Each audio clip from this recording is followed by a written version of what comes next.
welcome back to another episode of the Soup Bowl. I am your host, Renee Murdoch, and I am so happy that you are here, that you are liking, that you're sharing, that you're doing life with me. I am so glad about it, going on this journey together, because we do know that we were never meant to do life alone.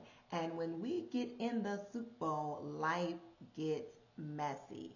Right? We're not here to do it alone. We're here to do it together, to learn from one another, grow with one another. And so let's just do that. Let's just do this thing together. Today we're going to be talking about what?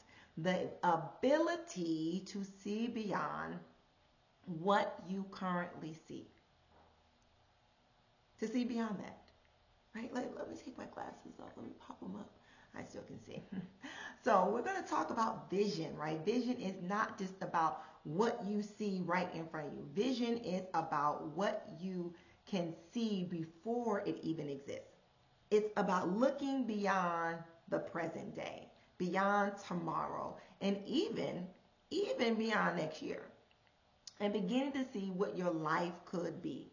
Looking beyond even why you are no longer. Your vision should outlive you, right? So many people are living only in what they can see right now.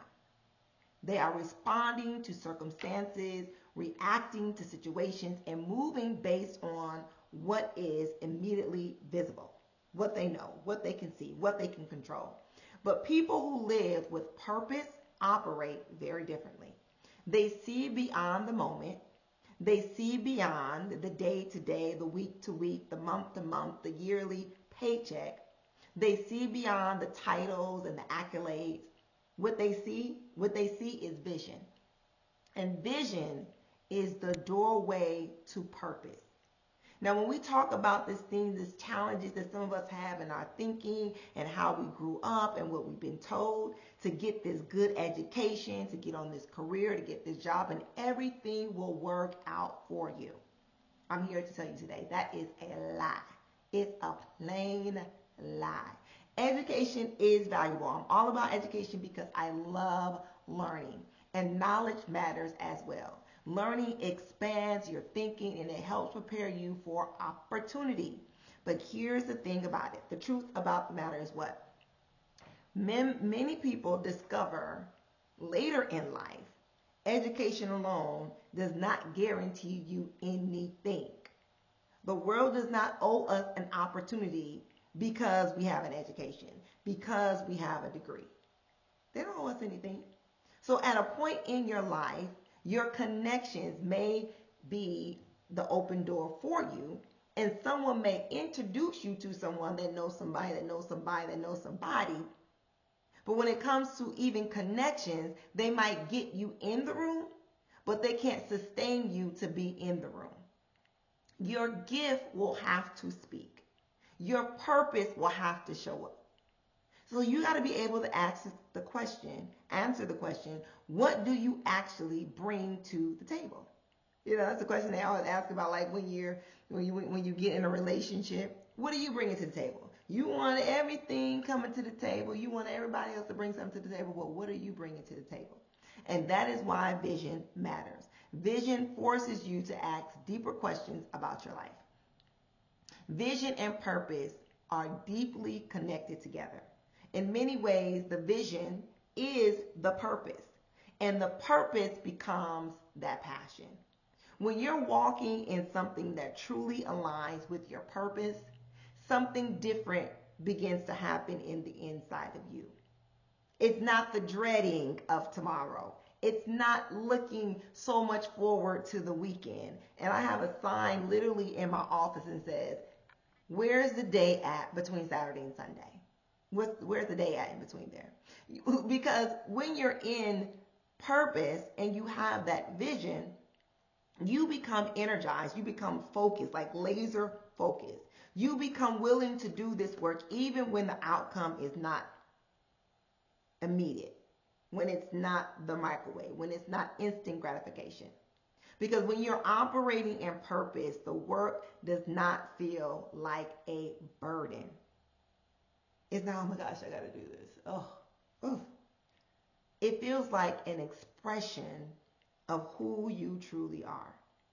You will spend hours and hours and hours on this thing.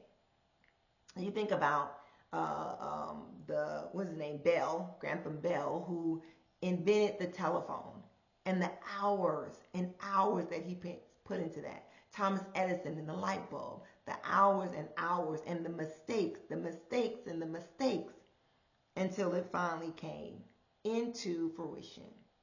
What they saw, what they knew was actually there.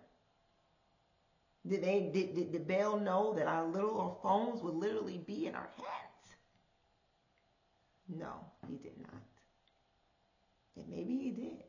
But the vision outlived him. So we are able to do this. We can take the telephone with us wherever that we go. Are you doing what you were created to do? Or only what you are able to be paid to do at the moment? These two things are not always the same. See, sometimes people spend years doing something that pays the bills, but it never touches their purpose. And there's nothing wrong with working, because we all should be working. I don't believe that we will ever get out of work. I actually have a podcast about that. Go back and find it. About the way that we look at work. We'll never stop working, but it's the type of work that we're doing. But if our job is not connected to our purpose, right, at some point, we may need to pause and reevaluate what we're doing in our life, because purpose is where fulfillment lives. We all have been created for purpose, and people are waiting on our purpose. There is an old wisdom that says your gift will make room for you. That's wisdom. That's Bible. Your gift will make room for you. I mean, think about that for a moment. Your gift is not something that you have to force on anyone. Your gift is something that it just naturally flows through you, to the point where you make it so easy, other people just immediately want to do it. Immediately want to imitate what you're doing because it's so natural for you. You know, when people are like, oh, it's not that hard. Yeah, it's not that hard for you, right? Because it's a part of you. It's part of your makeup. It's part of your DNA. And often the clue to our gift is very simple. You would do it even if you were not getting paid, because you love it, because it energizes you, because it's the reason why you make up, because it feels so natural, right? You might love working out, training, writing, creating, teaching, encouraging people, right? Painting, drawing, and all of these things are beautiful, and all of these things are gifts. When you are consistently exercising your gift, it begins to open up doors. You're not forcing your way in. You're not manipulating your way in.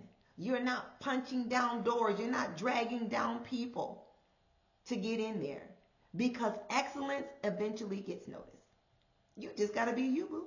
You just got to be you. And over time, the thing that you would do for free often, 99.9%. No, I'm going to take that up. I'm going to just put it up to 100. It will pay you in the process.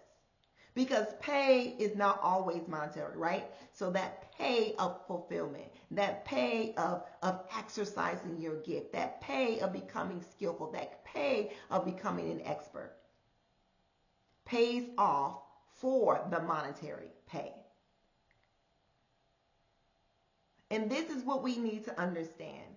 This is what we need to get in our shanda, our no-no, our no-no shanda, whatever yours may be, a Honda. There is only you. There has never been another you. There will never be another you. You are the only one with your DNA. And because of that, your gift is so unique that no one else can do it like you. Someone might try to come along and imitate. I mean, how many people are out there that make vehicles? How many people cut grass? How many people are architects? How many people are electricians? How many people are mechanics? How many people are bakers and chefs? Thousands. Thousands. There's thousands of people out there doing, right, the same thing. But no one can build like you. No one can draw like you. No one can paint like you. No one can cook like you. No one. No one can write speeches like you. No one can write books like you. No one can write poetry like you.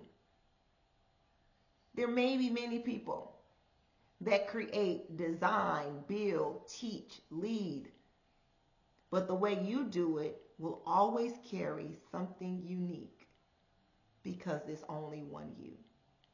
And that means something very important. You do not, I repeat, you do not have to imitate anyone else to succeed in your gift. You don't have to copy anyone's style. You don't have to copy how they speak. You don't have to copy how they walk. You don't have to duplicate anything. And you don't have to shrink to make yourself look small so someone else can look big. The most powerful thing you can do is do you. And do it with excellence. Do it with being authentic, and be bold about it. Be bold about it. Because vision is powerful. It becomes powerful when we write it down, not when we keep it up here. Because up here is just a wish, it's a dream. It's a dream. And we're supposed to be dreaming. We're supposed to be hopeful. But we must write the vision. We must take it from our mind and we must put it onto paper. Because it becomes more than a thought. When we write it down, it becomes what? Direction. When you write the vision and begin to run in it, then something amazing begins to happen. We talked about that joy. Wanting to get up in the morning, wanting to get to the next day, not being so concerned about how many hours that you've been working at this thing. I literally was doing something like last night. I was like, oh, okay, I'm going to do this or whatever, and I'm going to get off whatever. And then I started doing something else. And then I started doing something else. And then to the point where I was like, oh my gosh, like the whole day, I was like, okay, I've been teaching the whole day. And now I'm going to come home, I'm going to rest. And then I started doing, right, some work for this particular work that I just came out of. Because it's the vision, it's the purpose. It energizes me. It draws me in to where I want to complete a thing, right? To make sure that people get what they need at the end of it all. And on top of that, right, when you wake up with this new day and you're in purpose, you have all these ideas just coming in, and you're writing down like, oh, what I'm going to do this and how it's going to get done, what's going to get done, but it's just coming, it's just flowing in. And you begin to see all of these possibilities. Well, others will see obstacles. You see possibilities, but they see obstacles. And not only that, but your work ethics, your drive, your energy, your joy becomes contagious. And when something is contagious, what's happening when that happens? People start noticing. They're attracted to it. It's like a magnet. They just attracts it. It becomes contagious. And when that happens, people want to get on board. They want to share in the work. They want to share into this vision because they are inspired by how you are moving. See, that vision is not for you. It is a service to other people. Vision attracts movement, and purpose attracts people. See, this is the thing. It only becomes a vision when you write it down. If you ain't write it down, it's just a thought in your mind. I don't know what it is about us human beings. Like we are some lazy people. Like literally, like you're flooding, like you are getting flooded with vision. And we refuse to write it down. You see, I just held this up earlier. Like, you ain't even got to get a piece of paper and a pen. Like, you don't have to go find. Like, literally, you're on your phone anyway. Just pick it up, go to the note section, and just begin to write it down.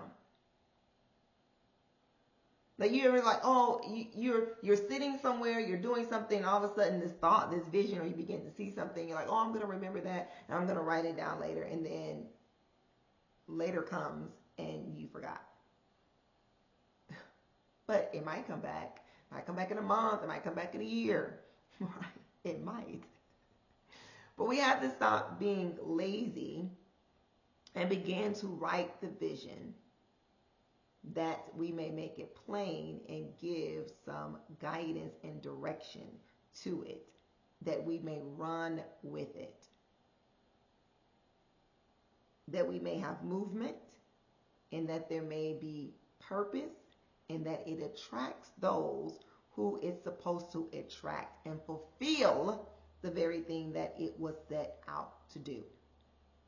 Let us not forget that life is challenging, and it's going to be challenging, and we are not going to get away from it. We're not going to get away from it. We can't be looking at yesterday, last year, last month. We can't even be looking at even going back into, what someone did to us when we were children. Stop looking at even tomorrow after listening to this. But start looking into the next decade. Start looking into the next generation. We must open our eyes to see beyond what we see. Where do you see your life in 10 years, 20 years, 30 years? What vision is inside of you that you have not written out yet? What gift have you been holding on to and that you're refusing? And I'm using this very strong word. You're refusing to share. You're refusing to share it. How dare you? How dare you keep that gift to yourself? And what would happen if you decide today to begin fully walking in this vision? Your education is not going to get you there. Again, you may have some connections. You may know some people. But your vision, your purpose, and your gift will sustain you for the journey that's coming. Not your connection.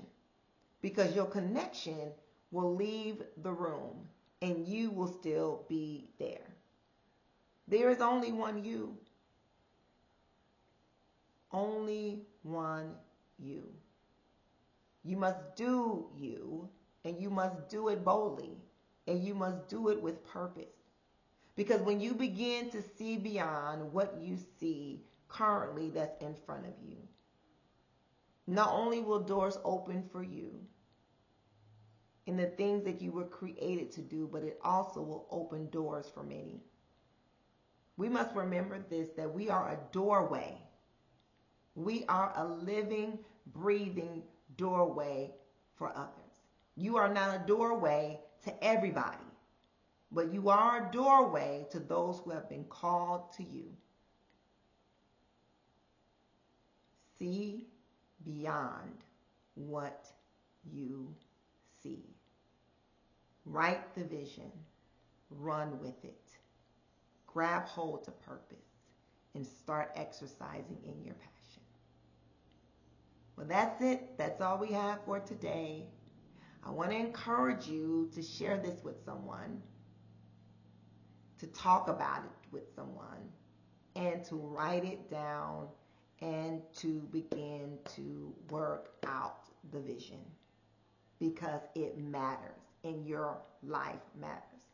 So until next time, keep growing, keep seeing, keep writing. I love you. There's nothing that you can do about it.